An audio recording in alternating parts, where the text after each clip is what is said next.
अनोप चंद्र स्वामी मेवाड़ के नाथक द्वारा उनकी जन्मभूमि।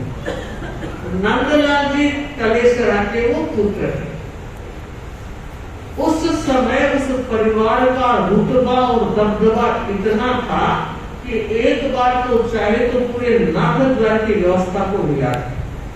भरा पूरा परिवार था, समृद्ध परिवार था और धर्म शब्द के प्रति समर्पित परिवार। साधु साध्वियों की सेवा में दास बन करके खड़ा रहने वाला वह परिवार था। और उस परिवार का नाम आज भी कलेसरा परिवार, सेवा भावना वाला परिवार। उस परिवार में अनोप चंद्र जी का जन्म हुआ, शादी हुई और एक घटना बनी। एक दिन उन्होंने अपनी पत्नी से कहा कि संसार के भोग अंततोगत्वा व्यक्ति को शांति नहीं दे सकते। तो पूछा क्या करना चाहिए कि अपन को भोग का त्याग करना चाहिए। पत्नी भी कितनी धर्मानुरागिणी रही होगी, मात्र अनोप चंद्र की उम्र 22 वर्ष की और पत्नी की उम्र 18 वर्ष की। 22 और 18 वर्ष की उम्र वाली जोड़ी ने जिंदगी भर के ब्रह्मचर्य का त्याग किया। कितनी बड़ी 60-70 वालों को पूछे तो बाप जी सोच विचार कीजिए, चिंतन कीजिए। और जब इस बात का पता नंदलाल जी को लगा, उनके छोटे भाई कुशाल जी को लगा, तो परिवार वाले इतने नाराज हुए जिसकी सीमा नहीं। पर उन्होंने कहा हमने सोच विचार करके ये कदम उठाया। और आप देखिए इस संकल्प को लिए मात्र 8 महीने हुए, पत्नी का अचानक देहावसान। पत्नी की अंतिम क्रिया करके आई, रात्रि का समय था। अनोप जी ने चिंतन किया, अरे संसार का यह स्वरूप। बंधु, जब तक दोनों रहते हैं जिंदगी की गाड़ी अलग ढंग से चले। दोनों में से एक हो जाए तो जीना कई बार बहुत मुश्किल हो जाता है, कठिन सफर होने लगता है। उन्होंने सोचा जैसे वो चली गई, कहीं मैं भी ऐसे ना चला जाऊं। ऐसा संग, ऐसा धर्म और मिलन समारोह कितनी मुश्किल से पाया। भेद विज्ञान को समझा, आश्रम संवर को समझने का प्रयास किया, निर्जरा के भाव लाए और चिंतन किया कि मुझे दीक्षा लेनी।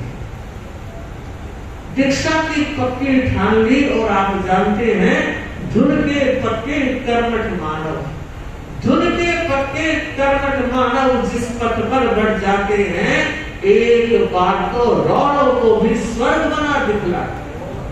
धुन होनी चाहिए, वो लगन पैदा होनी चाहिए। बंधु, अगले दिन सुबह अपने काका कुशाल जी के पास गए और कहा, काका आज तो रात भर नींद नहीं आई। कुशाल जी ने सिर पर हाथ फेरते हुए, पीठ पर हाथ फेरते हुए कहा, अनोप तुम ठीक कहता है थे, वो कितनी भागण थी, जैसी पैर ओढ़ करके आई वैसी चली गई। और भाई ये संयोग और वियोग तो सर्वज्ञ भगवान की वाणी है, तुझे चिंता करने की जरूरत नहीं, दूसरी शादी करेगी। उम्र कितनी है? अभी 23 वर्ष का भी नहीं हुआ है। तो कहा, काका मेरी बात सुनो, इसलिए नींद नहीं आई कि वो सहचरी चली गई, मगर इसलिए नींद नहीं आई कि आज पूरी रात मैंने जिस तरह दही को मथ करके नवनीत निकाला जाता है, मैंने अपने विचारों का मंथन किया और नवनीत निकाला। क्या? कि मैंने दीक्षा लेने की सोच ली और उसके लिए मैं पहले 3 त्याग कर लिए, गुरु की साक्षी से और आत्म साक्षी से यावत जीवन कच्चे पानी के उपयोग का त्याग। दूसरा, यावत जीवन के लिए आरंभ समारंभ जो व्यापार व्यवसाय करते हैं उसका त्याग। और तीसरा, शादी का मन करने का भी त्याग। और कुशाल जी ने कहा, बहुत अच्छा चिंतन है बेटे, अगर ऐसे भाव बने हैं तो कुछ दिन वैराग्य को पक्का करो, उसके बाद चिंतन करो। कुछ दिन उन्होंने देखा, और यह माँ बाप का कर्तव्य भी होता है कि टावर की परीक्षा तो अच्छी तरह से की जाए, चाहे बड़ा हो चाहे छोटा। और काका को लगा कि अनूप है तो पक्का। और अनूप जी ने एक बार कहा, काका अब मेरा सहयोग करो, अब घर में बिल्कुल मन नहीं लगा। और जब व्यक्ति की दिशा बदल जाती है तो वो उस दशा को पाने की प्राप्ति के लिए सचेष्ट हो जाता है। तो आप सहयोग करो, पिताजी को बात कहो, क्योंकि उनकी आज्ञा होगी तो ही मेरी दीक्षा। कुशाल जी ने एक दिन बड़े धीरज के साथ नंदलाल जी को बैठकर समझाया कि भाई साहब, अनूप दीक्षा लेना चाहिए, आज्ञा दे देनी चाहिए, बहुत पक्का। तत्वज्ञानी व्यक्तित्व था। और उन्होंने कहा, अगर उसका मन साधना में लीन होना चाहता है, अगर संयम में रमण करना चाहता है, तो भाई आपा तो गलत है, फसोड़ा। बहुत अच्छी बात है कि बिल्कुल अच्छी बात है, मैंने उसे बहुत परखा है और उसने एक ही बात कही कि जो बंधन टूट गया अब मैं दोबारा बंधना नहीं चाहता। और बंधु, विक्रम संवत 1892 चेत सुदी 8 शुक्रवार के दिन नागद द्वारा में ही जयाचार्य के बड़े भ्राता स्वरूप चंद्र स्वामी से दीक्षा। चेत की दीक्षा हुई, चेत वैशाख जेठ अषाढ़ 4 महीने का समय। और संतों ने कहा, भाई अब 10वें कालिक से हमारा यह क्रम है, दीक्षा के तुरंत बाद सबसे पहले 10वें कालिक सूत्र सिखाया जाता है। उन्होंने 10वें कालिक सीखने का प्रयत्न किया, कुछ थोगड़े बोल भी सीखे। एक दिन उन्होंने पूछा कि मुनिश्री, मुझे ऐसे बताओ कि जल्दी से जल्दी कर्म कैसे कर सकते हैं? तो वो योग और संयोग रहा होगा। स्वरूप चंद्र स्वामी ने फरमाया, भाव कोड़ी संचयम कम्मम तवसा निजरिंचे, कि भगवान महावीर की यह वाणी है कि पिछले करोड़ भाव पहले के कर्म तपस्या के द्वारा बिना भोगे काटे जा सकते, और उनको तो मानो संजीवनी मिली। पहले चौमासे में उन्होंने जो तपस्या प्रारंभ की, बेले तेले चोले की गिनती नहीं, 32 का मास कमाई की। अगले दूसरे चौमासे में उन्होंने 28 का मास कमाई किया। और उसके बाद आप सुनेंगे मानो तपस्या की बाढ़ सी आई। अगले तीसरे चौमासे में 45 की तपस्या की, चौथे में 54 की तपस्या की, 5वें में 68 की तपस्या की, 6ठे में 77 की तपस्या की, 7वें में 91 दिन की तपस्या की, और 8वें चातुर्मास में 95 दिन की तपस्या। एक साथ लगती रोटी खाई नहीं, 4 महीने को छोड़ दो, चेत वैशाख जेठ अषाढ़। उसके बाद चौमासे से लेकर उन्होंने कभी एक साथ 2 दिन आहार नहीं किया।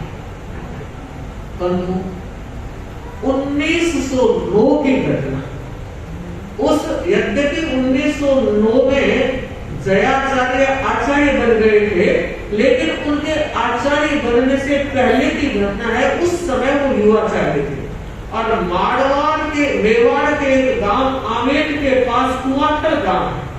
हमने भी वहां स्पष्ट किया है, विचरण किया है। कुआथल छोटा सा गांव है। युवाचार्य जय विराज रहे थे और ये सेवा में आए हुए थे अनोप चंद्र स्वामी। अब देखिए, एक दिन आते हैं और कहते हैं कमान दाता आज एक बहुत बड़ी भावना ले रहा है। आप तारक पुरुष हो, गुरु चिंता चूरक होता है, आशा पूरक होता है, मेरी आशा पूर्ण करो। तो बोलो तब से क्या क्या इच्छा लेकर आए कि अब तक तो मैंने 2 अंकों में तपस्या की, समझ गए? अब तक तो 2 अंकों में तपस्या की है, आपकी अगर कृपा हो जाए तो 3 अंकों में तपस्या करना चाहिए। अरे तपसी क्या कह रहे हो? कि ठीक कह रहा, आप जैसे समर्थ युवाचार्य का आशीर्वाद मिल जाए तो हर काम संभव है। और मैं बताना चाहती हूँ, अगर गुरु की कृपा मिल जाती है तो बोना सहोला बन जाता है और कंकर भी सोना बन जाता है। बंधु तो कहा, बोलो क्या प्रस्थान करा, क्या भावना लेकर आए? तो कहा मुझे एक साथ 6 माह से बचा। तब से करोगे वो कि सोच रहे हो बस कृपा चाहिए। और बंधु गजब के संत थे युवाचार्य जय, स्वर को साधा और एक साथ 6 मासी पछता। 6 मासी कितने दिन की होती है? 180 दिन की। और उन्होंने पहली 6 मासी 191 दिन की।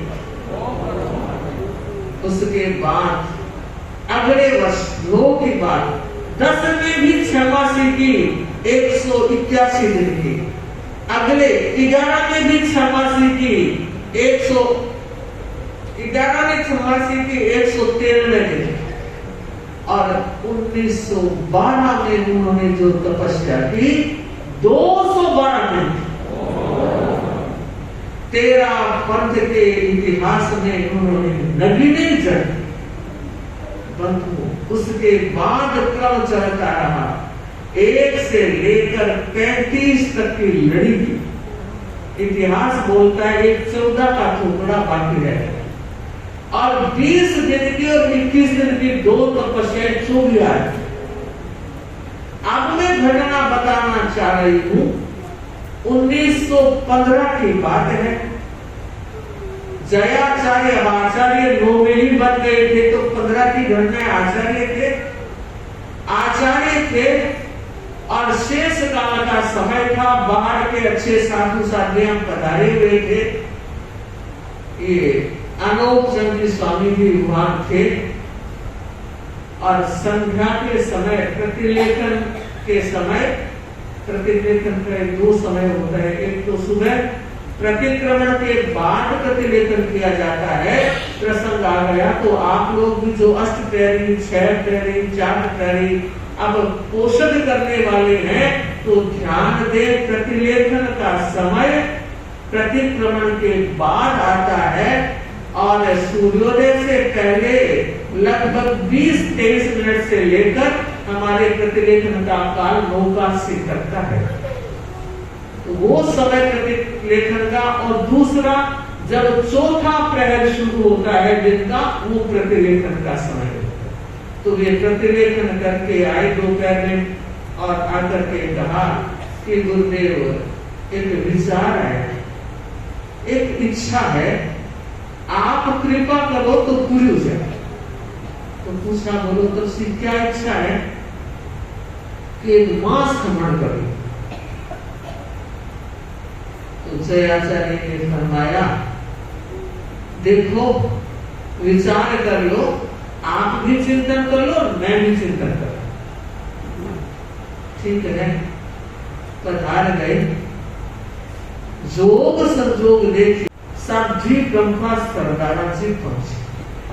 साथ में 2 साथियां थी, हाथ में सतियों की जोड़ी थी और गुरुदेव के पास और कहा गुरुदेव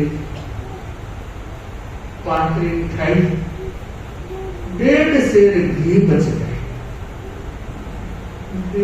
1.5 सेर के क्षमा दाता लेना नहीं चाहती थी और एक भाई की भी ये भावना नहीं थी इतना गहरा पीपा था और ठसा ठसा लग रहा था घी, तो मैंने पापी मानी थोड़ा बहुत आएगा, लेकिन मुझे नहीं पता था वो नीचे से गर्म था और घी हुआ। जितने सतियां उठा सकती थी वो घी उठाया और अब 1.5 सेर बच गया है, हमारी उठाने की ताकत खत्म। अब आप कृपा करो शब्दों को दे करके घी। और शाम का समय शरीराचार्य ने फरमाया ने जाओ तपसी को बुला लिया। अभी अभी जो कहकर गए कि मांस खमन करना है, तपसी को बुलाया गया और कहा कि सतियों के थोड़ा घी बढ़ रहा है, आप उठा। अरे अंदाजा मैं तो आग ही कर लियो, उसमें ठंडा आग करते थे, सुबह का रखा हुआ लेते थे, मैंने तो आग भी कर लिया और 2 टोक से पानी भी पी लिया। तो सरदार सती बड़ी संवेदना साथी थी। उन्होंने कहा तब से आप फर्क पड़े पेट में किसी गुण न पड़े। तो कहा अच्छा मोटी सजा एक काम करो, 1 सेर खिचड़ो मंगा दो, 3 पाव कटी मंगा दो और 1 पाव चीनी मंगा दो, काम सरकार। सारा कितना हुआ माल मसाला? 1.5 सेर घी, 1 सेर खिचड़ा, 2.5 सेर, 3 पाव कटी और पाव चीनी, 3.5 सेर। व्यवस्था हुई और सचमुच में तब से ने काम सरकार। कोई जोग संजोग की बात थी, उस रात अपच हो गए और एक उल्टी भी हुई। जयाचार्य को सूचना मिली कि रात तपसी के जिसोरा नहीं था, एक बार वमन किया। वे आए और जयाचार्य ने फरमाया तपसी रात में जिसोरों को दे रहे हो, अब तपस्या का विचार बदल दो। 1 महीने की बात है ना कि अब तपस्या का विचार बदल दो कि गुरुदेव बदल दिए।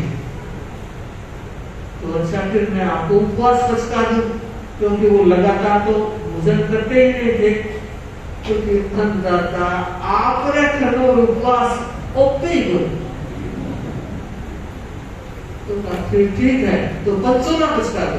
अरे बाप रे, पंचोला ने कोई गिनती हो। तो जयाचार्य का फिर तो पखवाड़ा बचका देता कि पखवाड़ा तो बना ही कर लिया। अरे तपसी करो क्यों, के विचार बदलो। मांस खमन बचका दो कि नहीं, मैंने कहा ना मांस खमन का तो विचार बदल।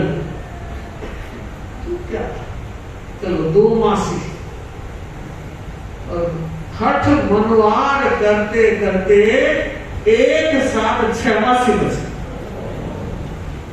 हद हो गई। मैं बताना चाहूंगी उन सभी तपस्वी जो यहाँ बैठे हो, अगर भाई बहन, आज बाबूलाल जी के पंचोला है, बहुत से टेले वाले पंचोले वाले बैठे हैं भाई बहन, सरोज बोथरा के चोला है, पंचोला है और भी तपस्वी है। तो मैं ये बताना चाह रही हूँ कि किस तरह हमारे धर्म संघ के तपस्वियों ने कितनी बड़ी हिम्मत करके ठाक रखी। 6 मासी बचक ली और अब देखिए कि अन्नदाता निहाल करके आपने बड़ी कृपा की, मेरी एक भावना तो पूरी कर दी, अब एक भावना और है।